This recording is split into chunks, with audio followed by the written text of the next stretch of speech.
నమస్తే కల్చర్ టీవీకి స్వాగతం. రెక్కల ముక్కలు చేసుకుని దాచుకున్న రూపాయిని రేపటి భవిష్యత్తు కోసం పిల్లల పెళ్లిళ్ళు చదువుల కోసం ఆశపడి దాస్తే చివరకు నిలువునా ముంచేశారు. 3 దశాబ్దాల క్రితం పెట్టిన పైసలు నేటికి చేతికి అందక ఆఫీసుల చుట్టూ కాళ్ళెరగలా తిరుగుతూ బాధితులు లబోదిబ్బమంటున్నారు. వెల్ఫేర్ బిల్డింగ్స్ అండ్ ఎస్టేట్ సంస్థ చేసిన మోసం ఇప్పుడు తెలుగు రాష్ట్రాల్లో పెను సంచలనంగా మారింది. 1990లో వేసిన 50,000 నేడు కోట్ల విలువైన ఆస్తులుగా మారితే బాధితులకు మాత్రం బౌన్స్ అయ్యే పోస్ట్ డేటెడ్ చెక్కులు మిగిలాయి. ఇంతకీ వెల్ఫేర్ సంస్థ డిపాజిటర్ల సొమ్ముతో ఏం చేసింది? సినిమాలు తీశారా? విద్యా సంస్థలు నడిపారా? బినామీల పేర్లతో ఆస్తులు కూడబెట్టారా? దీనిపై మన స్పెషల్ ఇన్వెస్టిగేటివ్ రిపోర్ట్. స్వర్ణలక్ష్మి, స్వర్ణ వికాస్, స్వర్ణ విజయ్, అమృతవర్షిణి ఇలా ఆకర్షణీయమైన పేర్లతో స్కీములు పెట్టి అమాయక మధ్యతరగతి ప్రజల నుంచి వేల కోట్లు కొల్లగొట్టింది వెల్ఫేర్ సంస్థ. 1990లో 50,000 రూపాయలంటే సామాన్య కుటుంబానికి జీవిత కాల సంపాదన. ఆనాడు ఆ డబ్బుతో భూములో బంగారమో కొనుక్కొని ఉంటే ఇప్పుడు కోట్ల రూపాయల విలువ చేసేది. కానీ సంస్థ నిర్వాహకుల మాయమాటలు నమ్మి డిపాజిట్లు కడితే గడువు తీరి దశాబ్దాలు గడుస్తున్నా అసలు చెల్లించకుండా పోస్ట్ డిబేట్ చెక్కులు చేతిలో పెట్టి తప్పించుకు తిరుగుతున్నారు. ఆ చెక్కులు బ్యాంకులో వేస్తే బౌన్స్ అవడమే తప్ప ఖాతాల్లో చిల్లి గవ్వ కూడా లేదని బాధితులు కన్నీరు మున్నీరవుతున్నారు.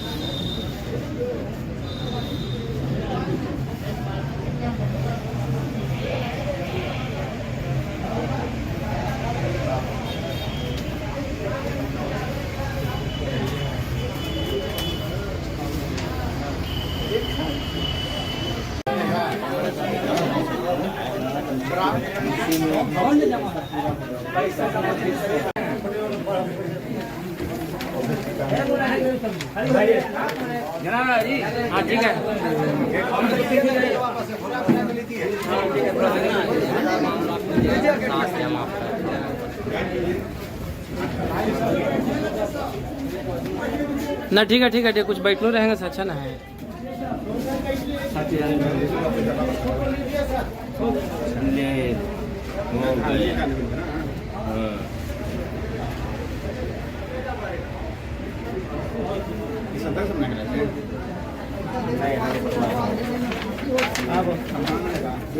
ఈ వ్యవహారం నిన్న మొన్నటిది కాదు.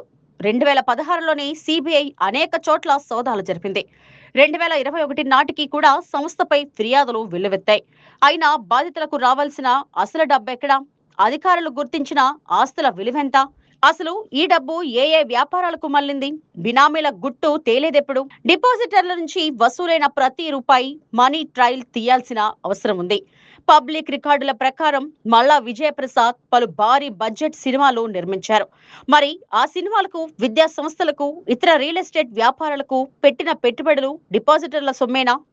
హైదరాబాద్ తో పాటు ఇతర ప్రధాన నగరాల్లో ఆయన కుటుంబ సభ్యులు, సన్నిహితుల పేర్లతో ఉన్న భూములు, అపార్ట్మెంట్లు, వాణిజ్య సముదాయాల అసలు బినామీ గుట్టు తేలాల్సి ఉంది. సాధారణ పోలీస్ కేసులతో ఈ నెట్వర్క్ గుట్టు వీడదు. సమగ్ర ఫోరెన్సిక్ ఆడిట్, ఆస్తుల టైటిల్ ట్రేసింగ్ జరిగితేనే నిజాలు బయటపడతాయి. వెల్ఫేర్ సంస్థలు మొత్తం ఎంత సొమ్ము సేకరించాయి? రాష్ట్రాల వారీగా బాధితుల సంఖ్య ఎంత?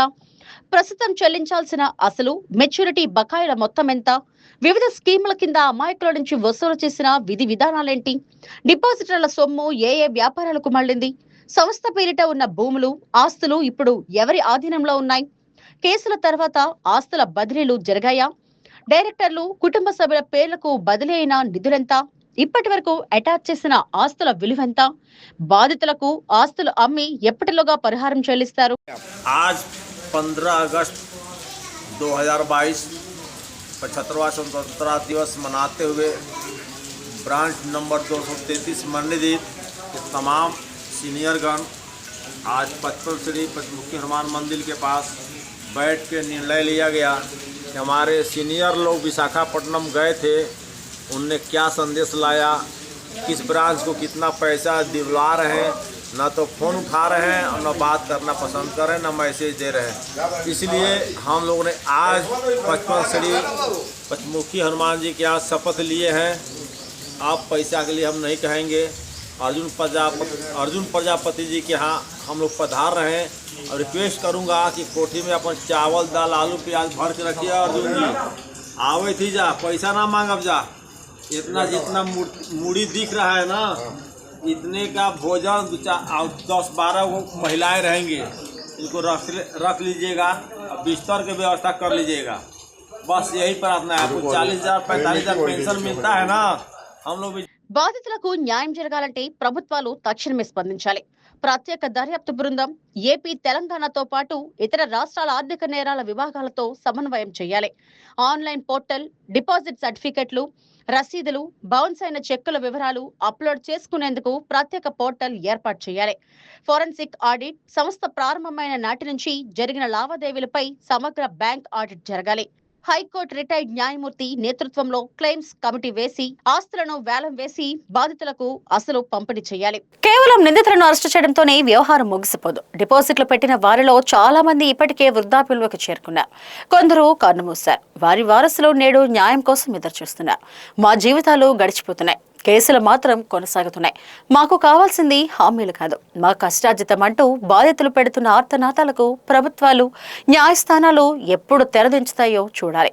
సత్వరమే బాధితులకు న్యాయం చేకూరాలని ప్రజలతో పాటు మనం కూడా కోరుకుందాం. నమస్తే.